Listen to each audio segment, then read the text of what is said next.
اللہ اللہ اللہ یا الہی ہر جگہ تیری عطا کا ساتھ ہو، یا الہی ہر جگہ تیری عطا کا ساتھ ہو۔ جب پڑے مشکل شے، جب پڑے مشکل شے، مشکل کشا کا ساتھ ہو، اللہ ہو۔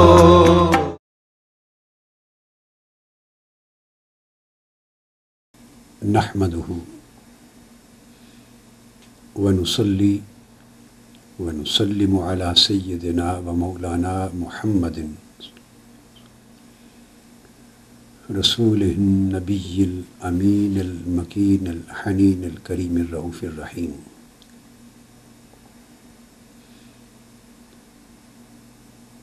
اما بعد، بسم اللہ الرحمن الرحیم۔ معزز سامعین و ناظرین، الحمدللہ تعالی اللہ جل مجدہ کا شکر ہے جس کی توفیق سے ہم تصوف اور تعلیمات صوفیہ کے موضوع پر قرآن و سنت کی روشنی میں بالخصوص اور پھر آثار صحابہ و تابعین، آثار اتباع التابعین اور اقوال ائمہ سلف صالحین، ان کی روشنی میں ہم اس موضوع پر ایک سلسلہ وار گفتگو کر رہے ہیں،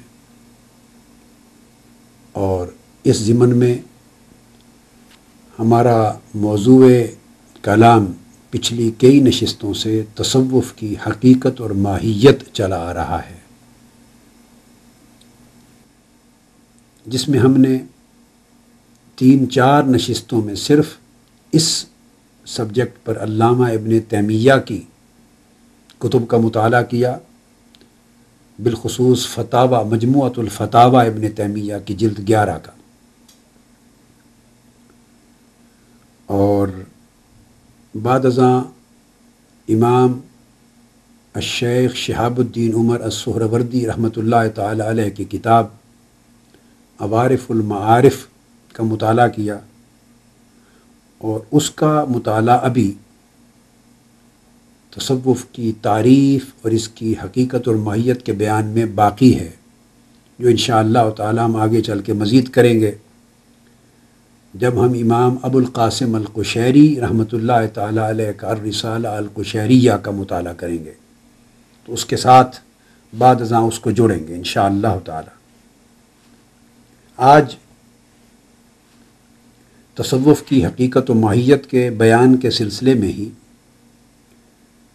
میں گفتگو شروع کر رہا ہوں امام جلال الدین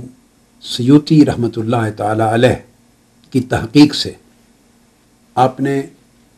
اگر تسلسل سے ان تمام نشستوں کو سنا ہے، سماع کیا ہے، غور سے سمجھا ہے، تو آپ اس بات کو جان گئے ہوں گے کہ قرآن اور حدیث کے ساتھ ساتھ اس موضوع کو واضح کرنے کے لیے جہاں اجل اور اکابر ائمہ تصوف کے ریفرنسز اور ان کی کتب کا مطالعہ ہم کر رہے ہیں، ساتھ ہی ساتھ جلیل القدر ائمہ علم، ائمہ حدیث، ائمہ عقیدہ، ائمہ فقہ و تفسیر، ان کی کتب کا مطالعہ بھی ہم ساتھ جاری رکھے ہوئے ہیں، دونوں کو سائیڈ بائی سائیڈ، تاکہ یہ بات ذہن نشین ہو سکے کہ تصوف کا سبجیکٹ صرف صوفیاء کا ہی نہیں، یا صرف اہل تصوف ہی کا عقیدہ اس پر نہیں ہے، بلکہ جمیع اہل علم اور ائمہ حدیث، تفسیر، ائمہ فقہ و عقیدہ، تمام کے تمام طبقات ہر دور میں تصوف اور صوفیاء کی تعلیمات پر نہ صرف اپنا پختہ عقیدہ رکھتے رہے ہیں بلکہ وہ ہمیشہ تصوف کا دفاع اور اس کا اثبات اپنی تحقیقات میں کرتے رہے ہیں۔ اور جو تصوف پر حملے ہوئے، اس کے اوپر اتہامات، تہمت لگی، یا بعض لوگوں نے تشبہ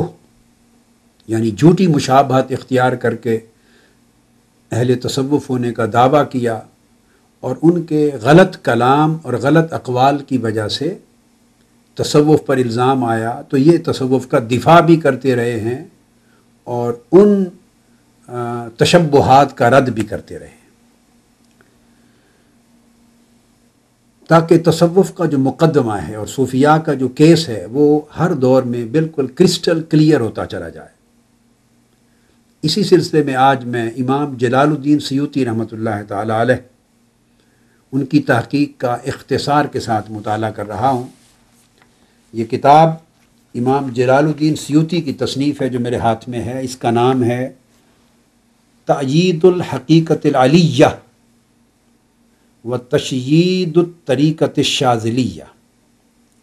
یہ بات ذہن نشین رہے کہ امام جلال الدین سیوطی رحمۃ اللہ علیہ صاحب تفسیر جلالین، صاحب در منصور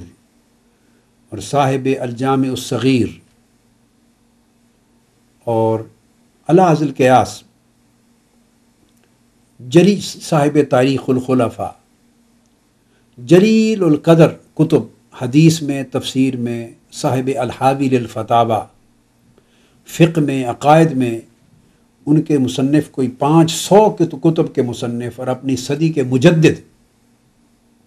امام جلال الدین سیوطی رحمۃ اللہ علیہ، جو ایک جلیل القدر اتھارٹیز میں سے ہیں، وہ خود بھی نہ صرف یہ کہ متصوف تھے بلکہ طریقہ شاذلیہ میں بیعت تھے، وہ صاحب اجازت و خلافت تھے اور صاحب تصوف، صاحب سلوک، صاحب معرفت، صاحب ولایت تھے۔ حضور نبی اکرم صلی اللہ علیہ وآلہ وسلم کی حالت بیداری میں آقا علیہ السلام کی کچہری میں حاضری دینے والے اولیاء اللہ میں سے بھی تھے، اور یہی حالت امام شرف الدین نووی رحمۃ اللہ تعالی علیہ کی بھی ہے، جو صاحب ریاض الصالحین ہیں اور صاحب شرح مسلم ہیں، امام نووی رحمۃ اللہ علیہ جلیل القدر اہل کرامات صوفیہ اور اولیاء میں سے تھے۔ تو امام شاذلی نے اس لیے تصوف کی پوری حقیقت پر کتاب لکھی ہے، اور اس کے بعد طریقہ شاذلیہ کے بعض اہم امور اس کا اثبات ثابت کیا ہے، اور تصوف پر اعتراض کرنے والوں کے اعتراضات کو رد کیا ہے اس کتاب میں۔ یہ کتاب تأیید الحقیقت العلیہ دار القلم العربی کی چھپی ہوئی ہے، سوریہ کی۔ میرے پاس جو نسخہ ہے طبع اولیٰ ہے 2002 کا۔ اب اس کا مقدمہ جو صفحہ 8 پر شروع ہوتا ہے، جو امام جلال الدین سیوطی نے مقدمہ لکھا ہے اس تصوف کی کتاب پر، تصوف کی تائید میں، اس کے ابتدائی کلمات ہی تصوف کی حقیقت و ماہیت اور تصوف کی شرعی حیثیت و اہمیت کو سمجھنے کے لیے بڑے مفید ہیں۔ امام سیوطی فرماتے ہیں، اعلم وفقنی اللہ و ایاک، اے قاری، اے بندے، اے طالب علم، جان لے اللہ تعالیٰ مجھے اور آپ کو توفیق سے نوازے۔ فرماتے ہیں ان علم التصوف فی نفسہ علم شریف، کہ علم تصوف اپنی ذات میں، اپنے نفس میں، اپنی حقیقت اور ماہیت کے اعتبار سے ایک بڑا بلند رتبہ علم ہے، علم شریعت ہے۔ رفیع قدر، اس کی قدر و منزلت بڑی بلند ہے۔ سنی امرہ، اور اس کا جو امر ہے، اس کے جو احکام ہیں، اس کی تعلیمات ہیں، وہ بڑی بابرکت ہیں، بلند ہیں، بابرکت ہیں۔ انہیں اللہ رب العزت نے بڑی قدر و رفعت اور عظمت و منزلت عطا کی ہے تصوف کی تعلیمات کو۔ اور پھر لکھتے ہیں لم تزل ائمۃ الاسلام وہداۃ الانام قدیما وحدیثا یرفعون منارہ ویجلون مقدارہ ویعظمون اصحابہ ویعتقدون اربابہ فإنہم اولیاء اللہ وخاصتہ من خلقہ بعد انبیائہ ورسلہ. یعنی مقدمہ کی ابتدا یہاں سے کر رہے ہیں. فرماتے ہیں کہ ائمہ اسلام تمام زمانوں میں بغیر انقطاع کے، بغیر کسی بریک کے، بغیر استثناء کے، اور امت مسلمہ کے جتنے ہدات یعنی ہادی ائمہ اور اکابر اور اسلاف آئے ہیں وہ سارے قدیماً و حدیثاً قرون اولیٰ سے لے کر آج کے ہمارے زمانے تک ہمیشہ تصوف اور اس کی تعلیمات کی بلند مرتبت کو، اس کے بلند مرتبے کو، عظیم رتبے کو تسلیم کرتے رہے ہیں اور اس کو بلند مقام دیتے رہے ہیں، اس کی تعظیم اور اکرام کرتے رہے ہیں اور اہل تصوف کی تعظیم کرتے رہے ہیں اور تصوف اور متصوفین پر کامل عقیدہ رکھتے رہے ہیں. اس لیے کہ یہ صوفیاء اولیاء اللہ ہوتے ہیں اور اللہ کے بندگان خاص ہوتے ہیں، اور ان کا مقام اور رتبہ انبیاء علیہ السلام اور رسول اعظام کے بعد مخلوق میں سب سے بلند ہوتا ہے. یہاں یہ بات واضح کر دوں کہ جب وہ کہتے ہیں کہ انبیاء کرام اور رسول اعظام کے بعد اللہ کی مخلوق میں ان کا رتبہ بلند ہے، تو اس میں پھر صحابہ کرام، اہل بیت اطہار، تابعین، اتباع التابعین بھی دراصل اس میں شامل کیے جاتے ہیں کہ ان کے اندر ہر چند کہ وہ اصطلاح ان کے لیے استعمال یہ ہوتی ہو یا نہ ہوتی ہو، مگر وہ ان تمام خاصیتوں کے اور ان تمام اوصاف کے اور ان تمام معاملات کے اور ان تمام خوبیوں کے حامل ہوتے ہیں جن خوبیوں کا مرقع بننے سے بعد ازاں امت کے لوگوں کو صوفیاء کہا گیا ہے. اور پھر وہ بیان کرتے ہیں غیر انہ داخل فیہم قدیما وحدیثا دخیل تشبہوا بہم ولیسوا منہم وتکلموا بغیر علم وتحقیق فضلوا وضلوا واضلوا. کہتے ہیں کہ یہ امر بھی اس کے ساتھ ساتھ چلا ہے، چونکہ تصوف بڑا بلند رتبہ علم شریعت ہے، اس کی تعلیمات بڑی عظمت والی، قدر و منزلت والی تعلیمات ہیں، اور قرون اولیٰ سے لے کر امام سیوطی فرماتے ہیں ہمارے دور تک، عہد حاضر تک ہمیشہ امت کے اکابر ائمہ اس کو مانتے رہے ہیں، اس پر عقیدہ رکھتے رہے ہیں. اہل تصوف کا احترام، تعظیم اور ان کی عقیدت ان سب کے دلوں میں ہمیشہ تسلسل کے ساتھ قائم رہی ہے. فرماتے ہیں اس وجہ سے پہلے زمانوں میں بھی اور آج کے زمانوں میں جو لوگ صوفیاء نہ تھے انہوں نے دخل اندازی بھی کی ہے. انہوں نے صوفیانہ لباس اوڑھ کر، تشبہوا بہم، صوفیانہ مشابہت اختیار کر کے، صوفیاء والی شکل و صورت اپنا کر جھوٹے طور پہ طبقہ صوفیاء میں داخل ہونے اور طبقہ صوفیاء میں شامل ہونے کا دعویٰ کرنے کا عمل اختیار کیا ہے.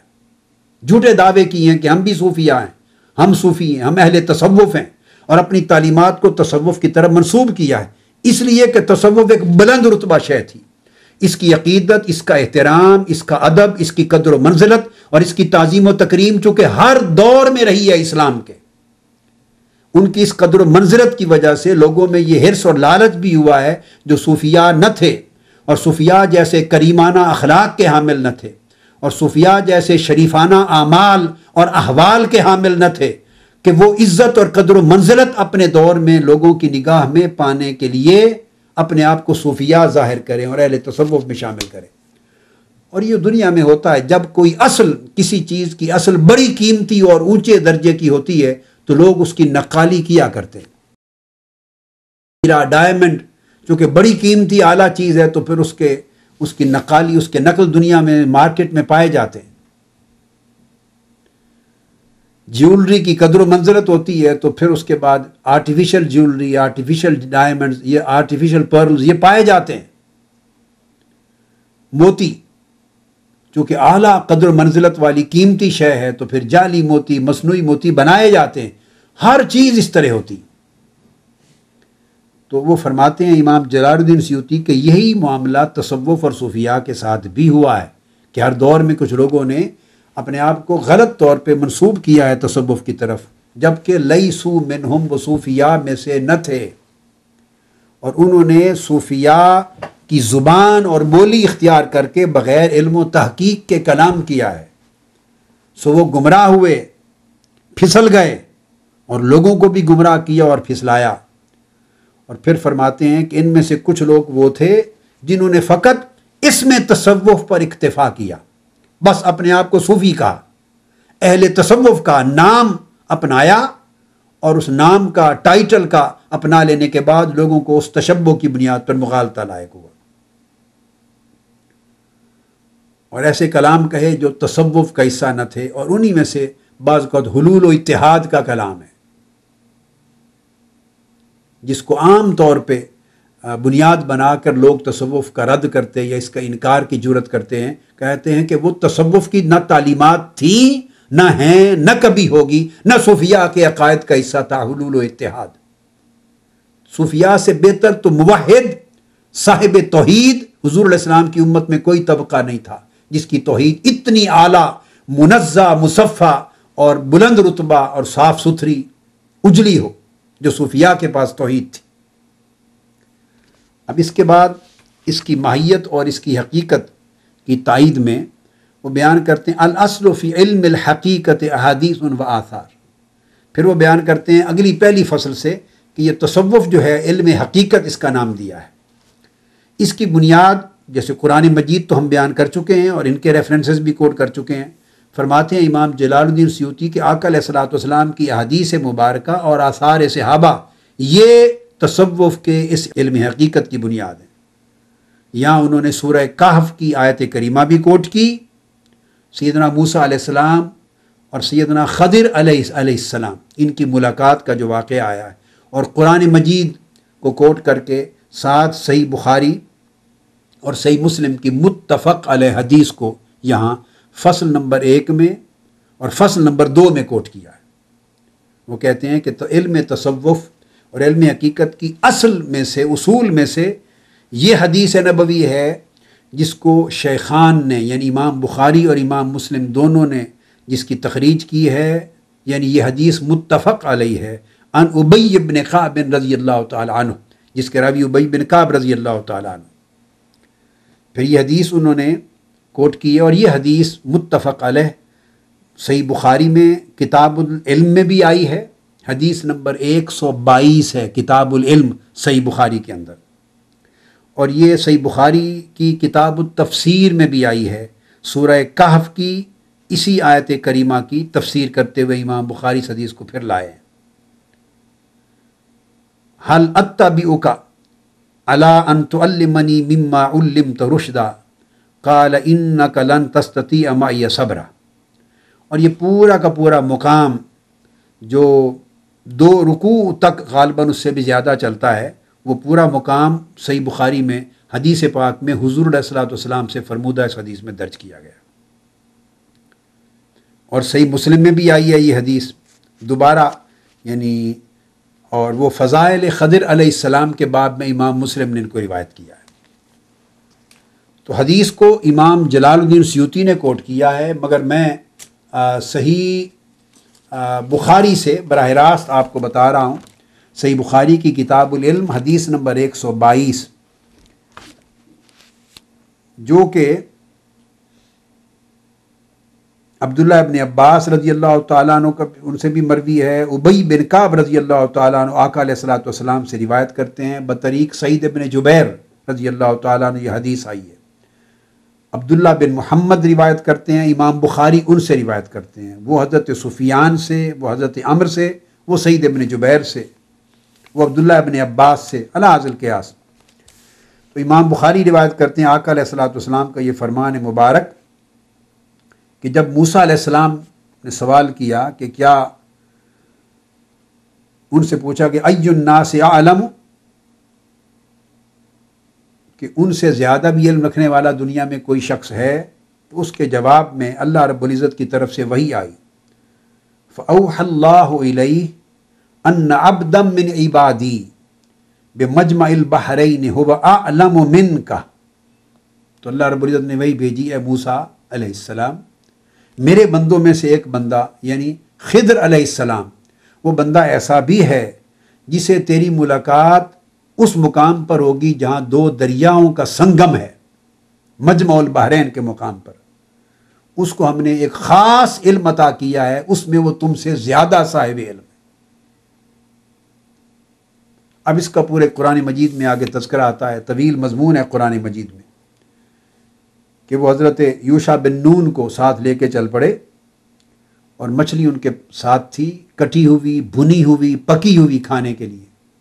اور جب اس مقام پہ پہنچے جو مجمع البحرین تھا، جہاں دو دریا آپس میں مل رہے تھے، اور وہ قیام گاہ تھی سیدنا خضر علیہ السلام کا مقام تھا، تو وہاں وہ مچھلی پر جب پانی لگا اس مقام پر، تو وہ مچھلی کٹی ہوئی، بھنی ہوئی، پکی ہوئی، جو کھانے کے قابل تھی بطور سالن، وہ زندہ ہو کے پانی میں سرنگ بناتے ہوئے دوڑ گئی۔ یہ سب قرآن مجید میں آیا ہے، پورا واقعہ قرآن مجید سورہ الکاف میں۔ آگے گئے، موسیٰ علیہ السلام نے حضرت یوشع بن نون سے کہا کھانے کا، انہوں نے عرض کیا حضرت میں بھول گیا، مچھلی تو وہاں جب دو دریاؤں کے سنگم پہ ہم رکے تھے زندہ ہو کے بھاگ گئی تھی۔ تو اس پر قرآن مجید میں ارشاد آتا ہے کہ موسیٰ علیہ السلام نے کہا ذَلِكَ مَا كُنَّا نَبْغِي فَارْتَدَّا عَلَىٰ آثَارِهِمَا قَصَصًا، کہ یہی وہ جگہ تھی جس کی تلاش میں ہم نکلے تھے، جہاں مردہ مچھلی زندہ ہو گئی، تو پھر انہی قدموں کے نشانوں پر واپس پلٹ کے وہاں آ گئے۔ فَوَجَدَ عَبْدًا مِّنْ عِبَادِنَا آتَيْنَاهُ رَحْمَةً مِّنْ عِنْدِنَا وَعَلَّمْنَاهُ مِن لَّدُنَّا عِلْمًا، جب اس مقام پر پہنچے تو پھر وہاں انہوں نے ہمارے بندوں میں سے وہ بندہ خاص یعنی حضرت خضر علیہ السلام کو پا لیا، جسے اللہ نے اپنے خزانہ خاص میں سے وافر رحمت عطا کی تھی، اور اپنے علم لدنی، علم خاص میں سے وافر مقدار میں علم عطا کیا تھا، علم لدنی سے نوازا تھا۔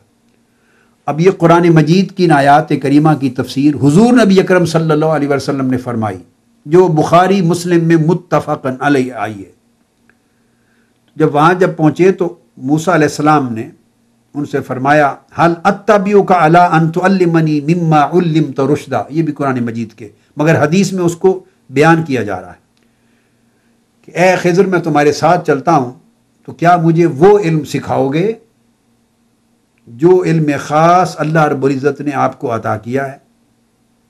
انہوں نے جواب میں کہا انک لن تستطیع معی صبرا، وہ تو میں سکھاؤں گا، آپ میری مصاحبت میں چلیں، مگر میں بتانا یہ چاہتا ہوں کہ آپ میرے واقعات جو مجھ سے صادر ہوں گے، جو مختلف ایونٹس ظہور پذیر ہوں گے، آپ ان پہ صبر نہیں کر سکیں گے۔ یہاں وہ حدیث کے الفاظ ہیں آقا علیہ السلام کے، جن کو بخاری شریف کی حدیث کے ذریعے امام جلال الدین سیوطی، امام ابن حجر عسقلانی،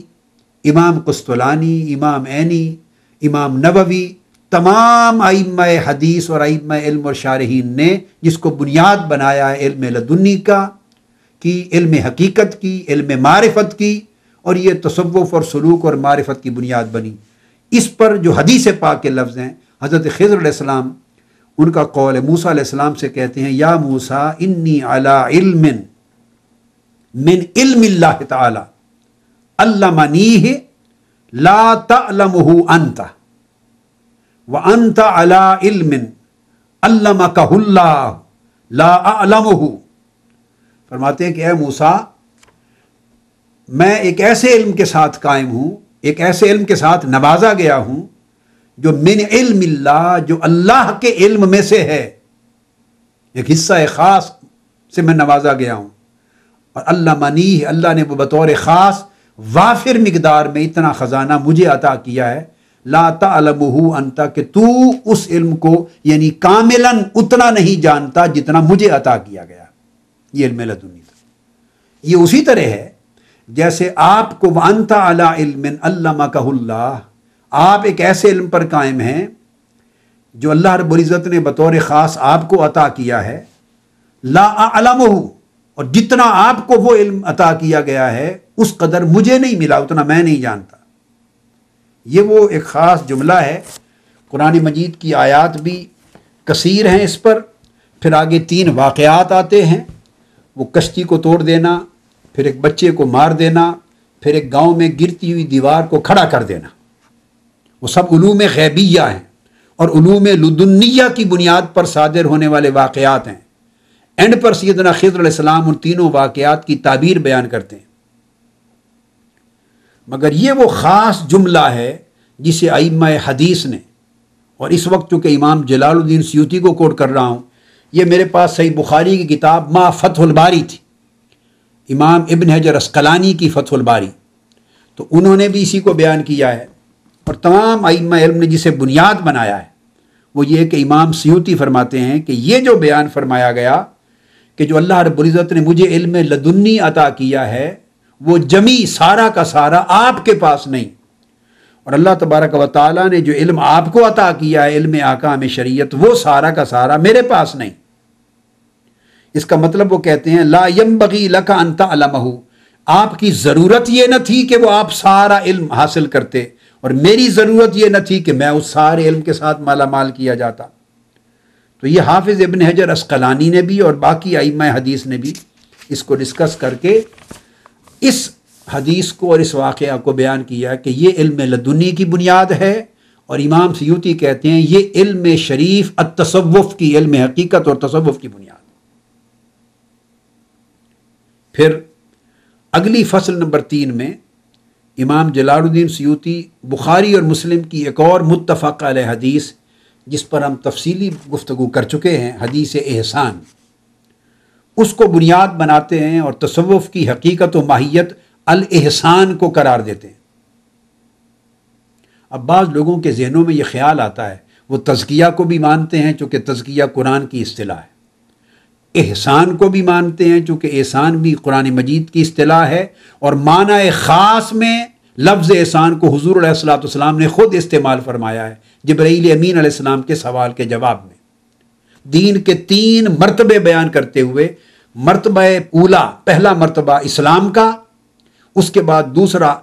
اوسط مرتبہ ایمان کا اس سے بلند، اور اس کے بعد تیسرا اعلیٰ عرفہ اتم مرتبہ سب سے اونچا احسان کا۔ الاحسان ان تعبد اللہ کانک تراہ فإن لم تکن تراہ فإنہ یراک، کہ احسان وہ منزل، وہ مرتبہ اور وہ حال ہے کہ گویا آپ اللہ کی جب عبادت کریں تو یہ حال نصیب ہو گویا آپ اللہ کے حسن مطلق کا جلوہ کر رہے ہیں، اس کے حسن کا نظارہ کر رہے ہیں، مشاہدہ کر رہے ہیں اللہ کا، اور اگر یہ حال اور یہ کیفیت آپ کے قلب اور باطن کو نصیب نہ ہو سکے تو کم سے کم پھر یہ حال ہو کہ اللہ تمہیں دیکھ رہا ہے، تمہارا مشاہدہ کر رہا ہے، یعنی احسان اس اعلیٰ مرتبہ باطنی، مرتبہ روحانی اور مرتبہ قلبی کا نام ہے جہاں انسان یا تو درجہ مشاہدہ پر ہوتا ہے یا درجہ مراقبہ پر ہوتا ہے۔ اب اس حدیث احسان کو لوگ مانتے ہیں مگر وہ یہ سمجھتے ہیں کہ شاید تزکیہ اور احسان ایک الگ شے ہے، تصوف ایک الگ شے ہے۔ بعض ذہنوں میں یہ خیال آتا ہے کہ شاید یہ استدلال کہ اس تزکیہ اور احسان کو تصوف کا نام دے دینا یہ آج ہم نے وضع کیا ہے، ہمارے دور کی کوئی اصطلاح ہے جو تصوف کو ثابت کرنے کے لیے قرآن اور حدیث سے ان اصطلاحات کا انہوں نے سہارا لے لیا ہے۔ تو میں یہ واضح کرنا چاہتا ہوں یہ قطعی طور پہ آج کسی نے سہارا نہیں لیا، ہمیشہ سے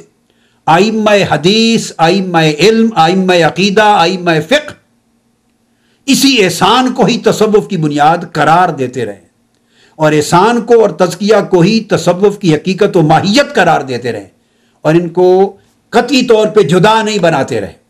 اس لیے میں نے کوٹ کیا کہ فصل نمبر 3 پھر امام جلال الدین سیوطی تصوف کی بنیاد اور اس کی حقیقت و ماہیت کے لیے ایک سورہ کہف کی آیتوں کو اور بخاری مسلم کی متفق علیہ حدیث جس میں وضاحت آئی ہے علم لدنی کو لائے ہیں کہ علم لدنی یہ تصوف اور صوفیاء کے پاس جو علوم خاص اور احوال خاصہ ہوتے ہیں ان کی بنیاد قرآن میں یہ علم لدنی ہے جس کی تفصیل حدیث بخاری اور مسلم میں آئی۔ اب فصل نمبر 3 میں وہ کہتے ہیں کہ یہ جبرائیل علیہ السلام والی حدیث میں جو احسان آیا ہے یہ تصوف کی حقیقت و ماہیت ہے، اصل تصوف یہ ہے، اور تصوف کی پوری عمارت اس تصور احسان پر قائم ہے۔ تو یہ فصل نمبر 3 پہ امام سیوطی اس کا استدلال کر رہے ہیں، اور پھر وہ بخاری مسلم کو کوٹ کر کے امام ابو اسماعیل الحروی رحمۃ اللہ تعالی علیہ صاحب منازل السائرین، پھر انہوں نے ان کو کوٹ کیا ہے کہ امام حروی نے منازل السائرین میں بھی، یہ امام سیوطی نے کوٹ کیا ہے، نے بھی منازل السائرین میں یہ بیان کیا ہے کہ یہ جو طائفہ صوفیہ ہے، طبقہ صوفیہ، ان کے مذہب یعنی تصوف کا جامع مضمون یہی احسان ہے، یعنی پورا کا پورا تصوف کا اپنی جامعیت کے ساتھ، اپنی ہمگیریت کے ساتھ، اپنی ٹوٹیلٹی کے ساتھ اگر دیکھنا ہو تو اس کی اصل پوری الاحسان میں ہے، جو حدیث بخاری اور مسلم میں آیا ہے۔ وہ کہتے ہیں کہ اس لیے کہ اس طریقہ تصوف کا خاص کمال جو ہے وہ کمال معرفت اور دوام مراقبہ ہے، جس کو آقا علیہ السلام نے صریحاً اپنی زبان مبارک سے بیان کر دیا۔ پھر امام جلال الدین سیوطی اسی تصوف کی حقیقت و ماہیت کو کوٹ کرتے ہوئے آگے فصل نمبر 4 میں، اگلی فصل میں جا کر امام قطب الدین قسطلانی رحمۃ اللہ تعالی علیہ ان کی کتاب التصوف کو کوٹ کرتے ہیں۔ اب یہ امام قطب الدین قسطلانی بھی جلیل القدر ائمہ علم، ائمہ حدیث، ائمہ فقہ، ائمہ کلام اور ائمہ عقیدہ میں سے ہو گزرے ہیں،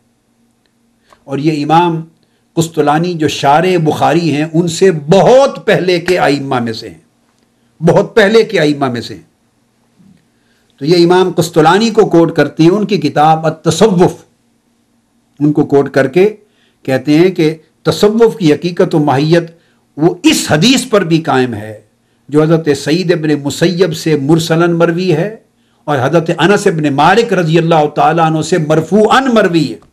جس میں آقا علیہ السلام نے فرمایا العلم علمان، علم ثابت فی القلب فذاک العلم النافع، وعلم فی اللسان، وفی روایت علم علی اللسان فذالک حجت اللہ علی عبادہ،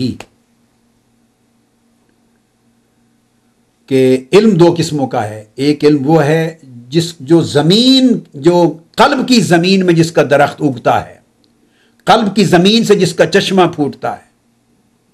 اور وہ زبان قلب سے بیان ہوتا ہے اور قلب سے قلب تک منتقل ہوتا ہے، سفینے سے سفینے تک نہیں، سینے سے سینے تک منتقل ہوتا ہے۔ اور فرماتے ہیں یہ علم حقیقت میں علم النافع، جسے آقا علیہ الصلوۃ والسلام نے اپنی زبان مبارک سے فرمایا باری تعالیٰ مجھے علم نافع عطا فرما، اور جو علم غیر نافع ہو اس سے پناہ عطا کر۔ فرماتے ہیں وہ العلم النافع، جس کی دعا آقا علیہ الصلوۃ والسلام نے کی اور امت کو سکھائی، وہ العلم النافع وہ ہے جو زمین قلب سے اگتا ہے، جنم لیتا ہے، پھوٹتا ہے، اور یہ اصل ہے تصوف کی، سلوک اور معرفت اور علم حقیقت کی۔ اور دوسرا علم لسان، علم علی اللسان، علم فی اللسان، یہ وہ ہے علم احکام شریعت۔ فرماتے ہیں یہ اللہ کے بندوں پر حجت ہیں، فرض اور واجب ہیں ان کے احکام۔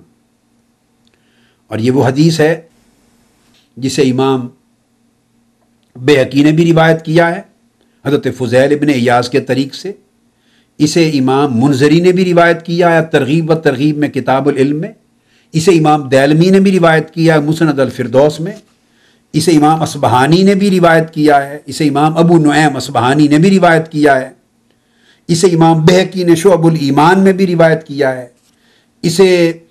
صاحب کنز العمال نے بھی اس کو روایت کیا ہے، اسے خطیب بغدادی نے تاریخ بغداد میں روایت کیا ہے، اسے امام ابن عبد البر نے بھی سند صحیح کے ساتھ روایت کیا ہے، اور امام خطیب بغدادی نے حضرت جابر بن عبداللہ سے اسناد جید کے ساتھ روایت کیا ہے۔ اس حدیث کی بے شمار اسانید ہیں، کوئی صحیح ہیں، کوئی جید ہیں، کوئی حسن ہیں۔ الغرض اور بھی بہت سے ائمہ نے اس حدیث کو روایت کیا۔ وہ فرماتے ہیں کہ یہ حدیث بھی بنیاد ہے، اصل ہے تصوف کے علم کی اور اس کی حقیقت اور ماہیت کی۔ اور پھر امام جلال الدین سیوطی اس سے آگے فصل نمبر 6 میں حضرت عبداللہ ابن مسعود رضی اللہ تعالیٰ عنہ سے مروی یہ حدیث فرماتے ہیں کہ وہ حدیث جو آگے آ رہی ہے یہ بھی تصوف کے علم کی اور تصوف کے مضمون کی اور تصوف کی جمیع تعلیمات کی اور ان کی حقیقت و ماہیت کی بنیاد ہے۔ فرماتے ہیں کہ عبداللہ ابن مسعود رضی اللہ تعالیٰ عنہ کو یہ فرمان اور حدیث نبوی آقا علیہ الصلوۃ والسلام کی، جسے عبداللہ ابن عباس رضی اللہ تعالیٰ عنہ سے بھی روایت ہے، ان القرآن انزل علی سبعۃ احرف ما منها حرف الا وله ظاہر و باطن وان علی ابن ابی طالب عنده منه علم الظاہر والباطن وفی روایت وان علی ابن ابی طالب عنده من الظاہر والباطن۔ اب حضرت عبداللہ ابن مسعود رضی اللہ تعالیٰ عنہ فرماتے ہیں، اور اس کے ائمہ تفسیر نے اصول تفسیر کی کتب میں، جیسے امام جلال الدین سیوطی کی الاتقان اور اس طرح امام زرکشی کی البرہان فی علوم القرآن، ان تمام کتب میں اصول تفسیر اور علوم القرآن کے بیان میں بھی ہر امام علم قرآن نے اس حدیث کو استشہاداً، استدلالاً اور احتجاجاً لیا ہے، اس پر اعتماد کیا ہے۔ اور وہ فرماتے ہیں کہ حضور علیہ السلام کا یہ فرمان اور عبداللہ ابن مسعود رضی اللہ تعالیٰ عنہ کا یہ قول کہ اللہ رب العزت نے قرآن کو 7 حروف پر نازل فرمایا، اور ان میں سے ہر ایک حرف کا ایک معنی ظاہر ہے، ایک معنی باطن ہے۔ ہر حرف قرآن کا ایک ظاہر ہے، ایک باطن ہے۔ اور فرماتے ہیں کہ اللہ رب العزت کے فضل سے آقا علیہ السلام کی بارگاہ سے فیض لینے والے صحابہ کرام نے جدا جدا خیرات بطور خاص حظ وافر کے طور پہ پائی۔ سیدنا علی المرتضیٰ کو اس علم قرآن کی خیرات حظ وافر کے طور پہ اتنی ملی کہ قرآن مجید کی ہر آیت کے ہر حرف کا علم ظاہر بھی حضرت علی کی گود میں ہے اور علم باطن بھی حضرت علی کی گود میں۔ اللہ پاک نے ان کو جامع علم ظاہر والباطن بنایا۔ یہ عبداللہ ابن مسعود رضی اللہ تعالیٰ عنہ بیان کرتے ہیں، اور میں نے عرض کیا کہ علوم القرآن کی کتب میں ائمہ علوم قرآن نے اس کو استشہاداً کوٹ کیا، ہر جگہ رد نہیں کیا اس تصور کو۔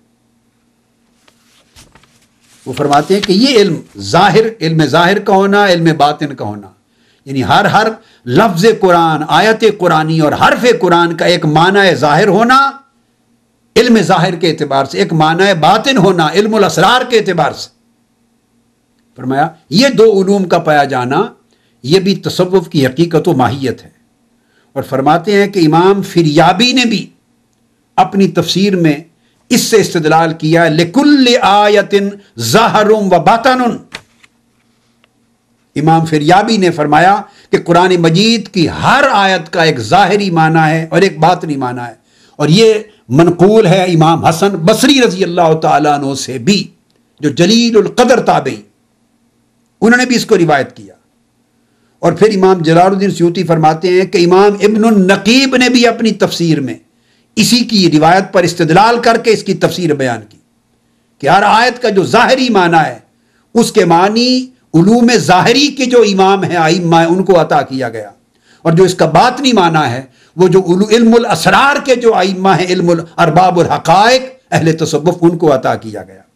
پھر اس کو امام ابو نعیم نے بھی اس کی تخریج کی۔ اس کو پھر امام طبرانی نے بھی اس کو روایت کیا ہے، انزل القرآن علی 7 احرف لکل حرف منها ظاہر و باطن ولکل حرف حد و مطلع۔ امام طبرانی نے، امام بغوی میں نے شرح السنہ میں بھی اس کو روایت کیا ہے، مصابیح السنہ میں بھی روایت کیا ہے۔ اسی وجہ سے خطیب تبریزی نے اسی سند کے ساتھ آگے مشکات المصابیح میں بھی ان کو لیا ہے۔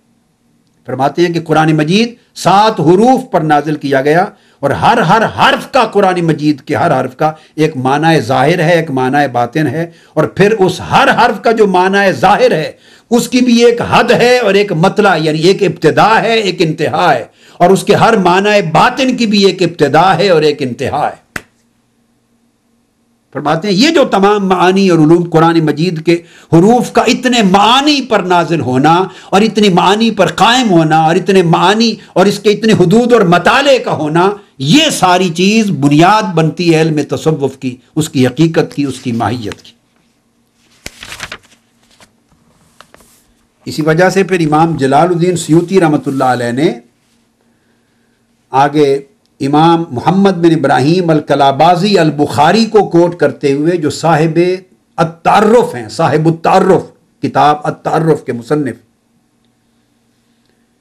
امام الکلابازی البخاری، ان کا حوالہ دے کے ان کے ریفرنس سے پھر امام جلال الدین سیوطی، اب میں دیکھ رہا ہوں دونوں اتھارٹیز ہیں، ہر ایک اتھارٹی ایک امام تصوف کی ہے، مگر میں جو اس وقت کوٹ کر رہا ہوں اس کو امام جلال الدین سیوطی کی اتھارٹی کے ساتھ کوٹ کر رہا ہوں۔ وہ فرماتے ہیں کہ یہ جو علوم قرآن تھے اور اس کے جو علم الاسرار تھے، علم الحقائق تھے، علوم باطنی تھے، علم لدنی تھا جس کو قرآن مجید کی سورہ کہف میں بیان کیا گیا، پھر ان میں جن صحابہ، تابعین، اتباع و تابعین کو تخصص ملا،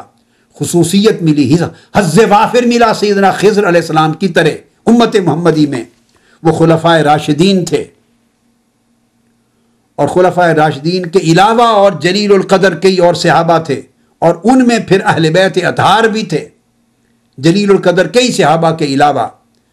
اور پھر ان تابعین میں بطور خاص سیدنا امام علی بن الحسین زین العابدین تھے۔ یہ امام جلال الدین سیوطی بیان فرما رہے ہیں۔ اسی طرح ان کے صاحبزادے امام محمد الباقر بھی تھے۔ اس کا حظ وافر لینے والوں میں امام جعفر الصادق ان کے صاحبزادے بھی تھے۔ اس کا کثیر حصہ اور خزانہ پانے والے تابعین میں سے حضرت اویس قرنی تھے، حضرت امام حسن البصری تھے۔ میں ساتھ ساتھ ان کے بتاتا چلا جاؤں کہ تاریخ وفیات کیا ہیں، وفات کی تاریخیں، تاکہ پتہ چل سکے کہ ان کا مرتبہ کیا ہے۔ امام زین العابدین کی پیدائش 38 ہجری کی،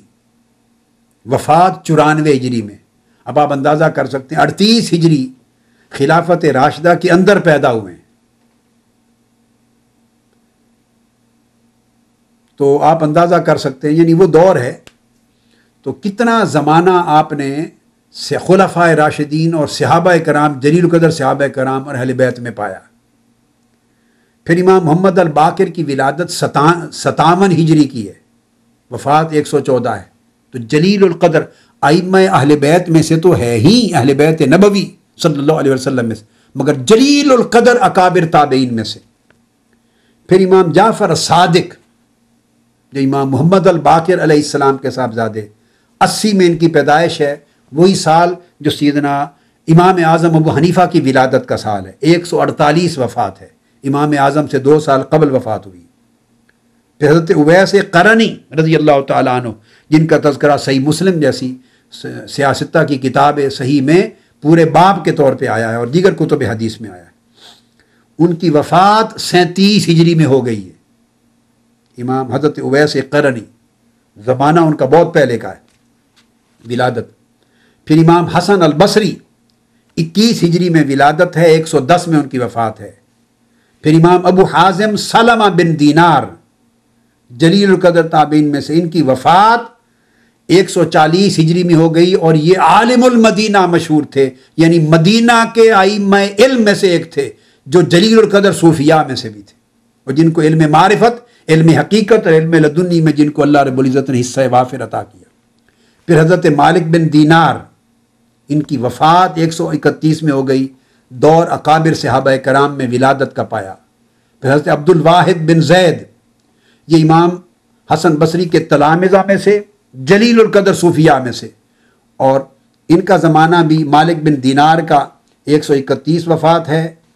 اور اسی طرح عبد الواحد بن زید، جن کو میں نے بتایا جلیل القدر تابعین کا زمانہ انہوں نے پایا ہے، اکابر تابعین کو دیکھا ان کے تلامذہ میں، اور 40 سال تک عشاء کے وضو سے فجر کی نماز پڑھنے والے لوگ ہیں۔ حضرت ابراہیم بن ادہم 161 میں ان کا وصال ہو گیا، جلیل القدر تابعین، اتباع التابعین میں سے ہیں۔ حضرت فضیل ابن عیاض 105 میں ان کی ولادت ہے، اتباع التابعین میں سے ہے، جلیل القدر تابعین کا دور پایا انہوں نے۔ پھر ان کے صاحبزادے حضرت علی بن فضیل بن عیاض، پھر حضرت داؤد الطائی 165 میں وصال ہو گیا ہے، پہلی صدی کے زمانے پائے ہیں۔ ان سب نے، اتباع التابعین بھی وہ ہیں جن کی ولادت پہلی صدی ہجری کے اندر ہوئی ہے۔ پھر حضرت سفیان الثوری 97 میں ولادت ہوئی ہے، 161 میں وفات۔ حضرت امام ابو سلیمان الدارانی، پھر ان کے صاحبزادے سلیمان بن ابی سلیمان الدارانی، یہ جلیل القدر ائمہ۔ پھر اس طرح احمد بن ابی الحواری، پھر حضرت ذوالنون مصری علی ذی القیاس، بہت سے نام لیے ہیں صحابہ کرام کے، تابعین کے، اتباع التابعین کے اور ائمہ اہل بیت کے۔ فرمایا یہ مؤسسین علم تصوف ہیں، یہ بانیان علم تصوف ہیں، بانیان ہیں تصوف کے، طریقت کے، سلوک کے، معرفت کے، جن کو اللہ رب العزت نے آقا علیہ السلام کی بارگاہ سے حصہ وافر اور حظ عظیم عطا کیا علم لدنی کا، علم معرفت کا، علم الحقائق کا، اور جو تصوف کے علم کے بانی اور مؤسس بنے۔ پھر جلیل القدر ائمہ اس تصوف کے علم سے استناد لیتے رہے، استناد کرتے رہے، حاصل کرتے رہے۔ جیسے امام ابن الصلاح، اب آپ اندازہ کریں، جو مقدمہ اصول حدیث کا عظیم الشان مقدمہ جو متن ہے، ٹیکسٹ بک ہے، اس کے مصنف ہیں امام ابن الصلاح الامام الحافظ تقی الدین بن الصلاح الشہرزوری، جو مقدمہ فی اصول الحدیث کے مصنف ہیں اور علوم الحدیث کی کتاب کے بہت بڑے عظیم الشان مصنف ہیں۔ اب وہ تصوف کے ساتھ اپنی پوری سند بیان کرتے ہیں اور فرماتے ہیں کہ شافعی اور محدثین اپنے اپنے زمانے کے اماموں نے خرقہ تصوف پہنا کیونکہ اس سے قرب حاصل ہوتا ہے، اور فرماتے ہیں کہ خود مجھے بھی خرقہ تصوف اور خلافت تصوف حاصل ہے، اور میں نے اسناد عالی کے ساتھ تصوف کا خرقہ اکابر ائمہ تصوف سے پہنا۔ یہ بات کہنے والے وہ امام تقی الدین بن صلاح ہیں جو صاحب المقدمہ ہیں، جن کی کتاب اصول حدیث میں مقدمہ بطور سند، بطور ٹیکسٹ ہر کسی نے پڑھی ہے، اور اس کتاب پر یا شرح لکھی ہے بعد کے آنے والے ائمہ نے، یا اس کا اختصار اور اس کو سمرائز کیا ہے امام نووی جیسے ائمہ نے، اور امام جلال الدین سیوطی جیسے ائمہ نے۔ کسی نے التقریب کے نام پر امام نووی نے اسی مقدمہ ابن الصلاح کو مختصر کیا ہے، اور التدریب کے نام پر امام سیوطی نے مقدمہ ابن الصلاح کی آگے سمرائز کیا ہے امام نووی کی تقریب سے آگے التدریب۔ یہ وہ ٹیکسٹ بک ہے اصول حدیث کی کہ ہر محدث اس کا محتاج رہا ہے، ہر محدث یا اس کی کومنٹری لکھتا رہا ہے یا اس کی سمری لکھتا رہا ہے، ہر محدث نے یا اس کی شرح کی ہے یا اس کا اختصار کیا ہے۔ وہ اتھارٹی ہے، وہ کہتے ہیں مجھے خرقہ خلافت حاصل ہے، خرقہ تصوف حاصل ہے، اور میری سند عالی ہے تصوف میں، اور فرماتے ہیں کہ مجھے امام ابو الحسن المؤید بن محمد الطوسی نے البصنی الخرقہ، خرقہ تصوف پہنایا میرے شیخ نے، اور انہوں نے کہا کہ انہوں نے ہبۃ الرحمن ابی سعید بن ابی القاسم القشیری سے خرقہ خلافت پہنا، انہوں نے امام ابو القاسم القشیری صاحب الرسالہ سے خرقہ تصوف پہنا، انہوں نے امام ابو علی الدقاق سے خرقہ تصوف پہنا، انہوں نے امام ابراہیم بن محمد النصر آبازی سے خرقہ تصوف پہنا، انہوں نے حضرت امام شیخ الشبلی سے، ابو بکر الشبلی سے خرقہ خلافت پہنا، انہوں نے جنید بغدادی سے پہنا، انہوں نے سری السقطی سے پہنا، انہوں نے حضرت معروف الکرخی سے پہنا، انہوں نے داؤد طائی سے پہنا، انہوں نے حضرت حبیب العجمی سے پہنا، انہوں نے امام حسن البصری سے پہنا۔ اب یہ میں نے آپ کو کسی صوفی کی تصوف کی کتاب سے کوٹ نہیں کیا، اولاً تو امام جلال الدین سیوطی کو کوٹ کر رہا ہوں ان کی کتاب تائید الحقیقت العلیہ سے، اور وہ اس فصل نمبر 10 میں امام ابن الصلاح کا پوری فصل ان کے اوپر قائم ہے، ان کی سند بیان کر رہے ہیں تصوف میں ائمہ تصوف کی اور خرقہ خلافت تصوف پہننے کی۔ آپ اسے اندازہ کر لیں کہ یہ علم تصوف کا کتنا شریف علم شریعت ہوگا، کتنا معتمد علیہ ہوگا، کتنا اس کے اوپر اجماع ہوگا امت کے ائمہ کا، اس کی حقیقت کے شرعی ہونے پر، اس کی ماہیت کے شرعی ہونے پر، اس علم کے اوصاف، اس کی تعلیمات کے شرعی ہونے پر، کہ جلیل القدر ائمہ علم اور ائمہ حدیث اس کی سند لیا کرتے، اور ان سے بلند پایا پھر امام ابن الصلاح سے بلند پایا امام عبد الغافر الفارسی جو راوی ہے صحیح مسلم کے، اور امام نووی کے بھی، امام نووی کے چوتھے درجے کے امام اور شیخ ہیں،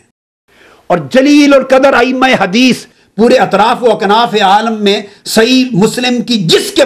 امام کے پاس سند ہے وہ امام مسلم تک امام عبد الغافر الفارسی کے ذریعے پہنچتی ہے، جو سند ہیں آفاق کے لیے صحیح مسلم کی۔ اب وہ بیان کرتے ہیں امام عبد الغافر الفارسی کہ طریق تصوف امام ابو القاسم قشیری نے حاصل کیا، اور یہ ان کے شاگردوں میں سے تلامذہ میں سے ہیں، استاد ابو علی الدقاق سے، انہوں نے ابو القاسم نصر آبازی سے، انہوں نے شیخ ابو بکر الشبلی سے، شبلی نے حضرت جنید بغدادی سے، جنید بغدادی نے سری السقطی سے، سری سقطی نے معروف الکرخی سے، معروف کرخی نے داؤد الطائی سے، اور انہوں نے پھر داؤد الطائی نے پھر آگے بے شمار تابعین سے، حسن بصری سمیت اور دیگر ائمہ سے اور انہیں صحابہ سے حاصل کیا۔ یہ اب حضرت عبد الغافر الفارسی راوی مسلم بیان کر رہے ہیں اور اس کو کوٹ کر رہے ہیں امام جلال الدین سیوطی فصل 9 میں اپنی کتاب تائید الحقیقت العلیہ میں، اور اس کو امام قشیری نے بھی سند کو بیان کیا، اور امام شعرانی نے طبقات الکبریٰ میں بھی بیان کیا، اور امام ابن الملقن نے طبقات الاولیاء میں بھی بیان کیا، امام ابو نعیم نے حلیت الاولیاء میں بھی بیان کی۔ تو آج کی گفتگو ہم یہاں پر ختم کرتے ہیں کہ اس اتنی بڑی اسانید کے بیان سے علم تصوف پر، خرقہ خلافت تصوف پر، رسوم تصوف پر، تعلیمات تصوف پر، احوال تصوف پر، طرق تصوف پر اور سلاسل تصوف پر اتنے جلیل القدر ائمہ علم اور ائمہ حدیث کی اتھارٹیز، کیا سند ہونے کے لیے کافی نہیں ہے کہ علم تصوف کی حقیقت و ماہیت عین مغز دین اور عین مغز شریعت ہے، اور قطعی طور پہ یہ اس سے جدا کوئی شے نہیں، ورنہ علم شریعت اور علم حدیث اور علم فقہ اور علم عقیدہ کے امام اس کو رد کر دیتے، اور یہ وہ ائمہ ہیں جن کی ٹیکسٹ بک پر پوری دنیا شرق تا غرب دنیا علم کا اعتماد ہے، خواہ اس کا تعلق کسی بھی مسلک اور عقیدہ سے ہو، وہ اہل حدیث کہلائے، سلفی کہلائے، اہل سنت کہلائے، دیوبندی کہلائے، بریلوی کہلائے، حنفی ہو، شافعی ہو، مالکی ہو، حنبلی ہو، علم حدیث اور اصول حدیث میں ایک مکتب فکر بھی اہل سنت کا اور سلفیہ کا ایسا نہیں جو ان ائمہ کی کتب سے ہٹ کر اس کے پاس کوئی اور کتاب ہو بطور ٹیکسٹ بک، جن کو میں نے کوٹ کیا ہے۔ انشاءاللہ اس مضمون کا اگلا حصہ جو ہے امپورٹنٹ، وہ ہم اگلی نشست میں بیان کریں گے۔ وما علینا الا البلاغ۔